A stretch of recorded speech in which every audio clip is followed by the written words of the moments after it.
দর্শক বন্ধু এবং প্রিয় আঙ্গুর প্রেমিক ভাই বোনেরা, আসসালামু আলাইকুম। আশা করি সবাই ভালো আছেন। আল্লাহর অশেষ রহমতে আমরাও ভালো আছি। দর্শক বন্ধুরা, আজকে আলোচনা করব আঙ্গুরের খাদ্য নিয়ে, রাসায়নিক খাদ্য এবং যারা গাছে দেখাবো এই বর্ষার সময় আপনারা কী কী খাদ্য দিতে পারেন এবং যাদের নতুন গাছ মোটামুটি মাথায় উঠে গেছে। এই যে দেখুন আমার এই গাছটা, এটা হলো ভিএসডি সিডলেস বাণিজ্যিক বাগান। এটা দেখুন মাথায় উঠে গেছে, মানে এখান থেকে টি শেপ দেওয়ার জন্য কেটে দিয়েছিলাম, কুশিয়ে বের হচ্ছে। এখন আমাদের কি কি খাদ্য দিতে হবে এবং এই বর্ষায় গাছের কি কি খাদ্যর অভাব হতে পারে এবং পরিচর্যা নিয়ে আমি পর্বগুলো সাজিয়ে থাকি। আজকে খাদ্যর কি কি খাদ্য দিবেন সেটা আলোচনা করব।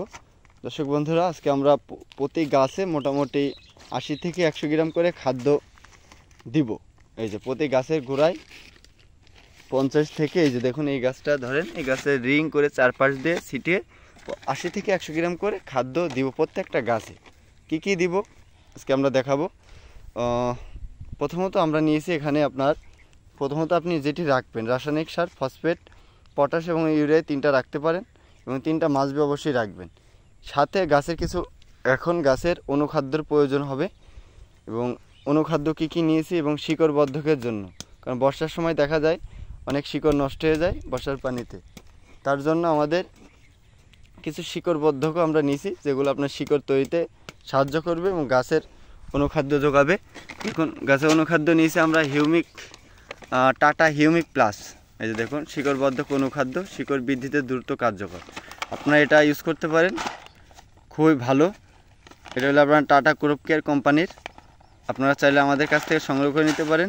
যারা আমাদের কাছ থেকে চারা নেন তারা চাইলে চারার সাথে সংগ্রহ করে নিতে পারেন।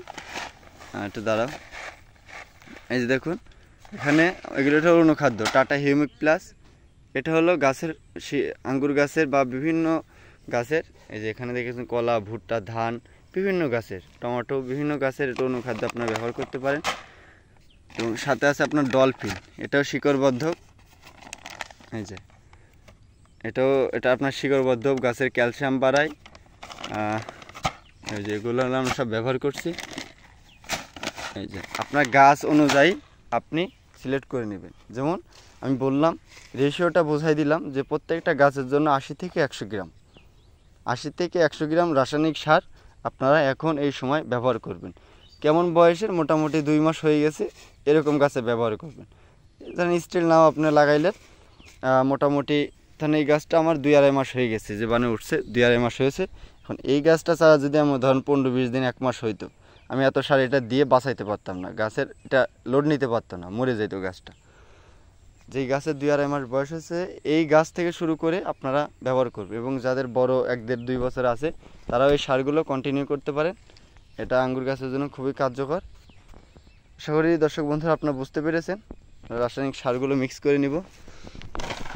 হলো চারপাশে যা, এই এটা হলো আপনার টাটা হিউমিক প্লাস। এই যে দেখতে এরকম একবারে কালো, ব্ল্যাক ডায়মন্ড এরকম অবস্থা।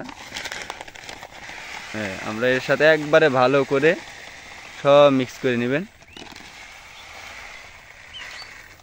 এবং এটা হলো ডলফিন রুট হরমোন, এটা শিকড় তৈরিতে কাজে দিবে। এটা দাও।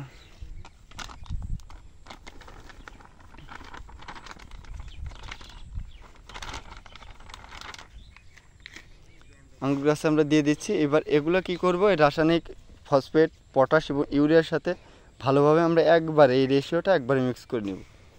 মিক্স করে নিলে কী হবে, প্রত্যেকটা গাছে সমানভাবে পাবে। যাই হোক দর্শক বন্ধুরা, আজকের পর্বটি এই পর্যন্ত। সবাই ভালো থাকুন, সুস্থ থাকুন। আল্লাহ হাফিজ, আসসালামু আলাইকুম।